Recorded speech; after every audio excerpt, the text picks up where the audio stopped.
Food is the universal language. You don't need to know somebody very well to start talking about likes and dislike, Chick-fil-A or Popeyes, because food is universal. My favorite thing about this whole COVID pandemic has been being able to have our house church meet as a small group and eat breakfast before we participate in the service, because food is universal. And who you eat with says a lot about you. That's why in the New Testament, in Matthew 9, when Jesus eats with tax collectors and sinners, it's such a big deal to the Pharisees, because who you eat with says a lot about you. My favorite story in the Old Testament, it's hidden away in 2 Samuel chapter 9, and King David is on the throne. This is after Saul and his son Jonathan are dead. They have a really weird dynamic to their relationship, but David is on the throne now, and he asks one of his servants, "Is there anyone left of Saul's house that I can show kindness to?" Now, think about it.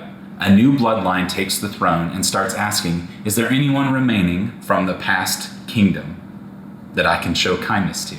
It's sort of the custom that when a new king would come, they would get rid of the old kingdom.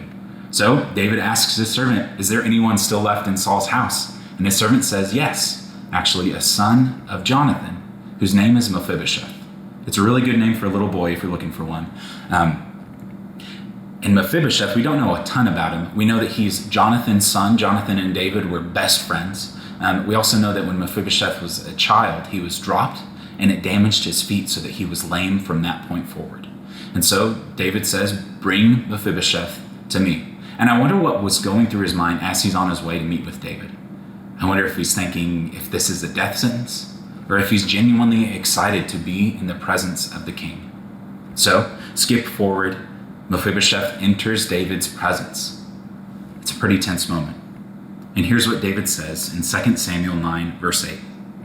"Don't be afraid," David said to him, "for I will surely show you kindness for the sake of your father Jonathan. I'll restore to you all the land that belonged to your grandfather Saul, and you will always eat at my table." Who you choose to eat with says a lot about you, but even more than that, who chooses to eat with you says so much more. And Mephibosheth, this guy who really didn't have anything expected of him, he wasn't royalty anymore, he didn't have good things going for him, is invited to David's table. Not because of anything he had done, but because of his father. How would you reply? Well, we know how Mephibosheth replies.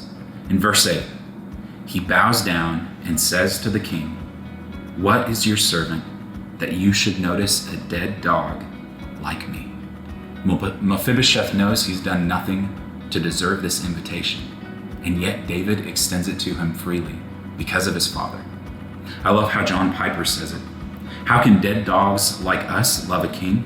The answer is to recognize we really are dead dogs and that we've been set at the table of the king.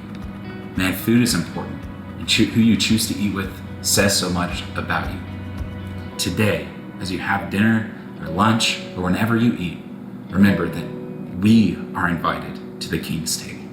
Not because of anything we've done, because we're actually dead dogs dying in our sin, but we're invited because of everything that Christ has done.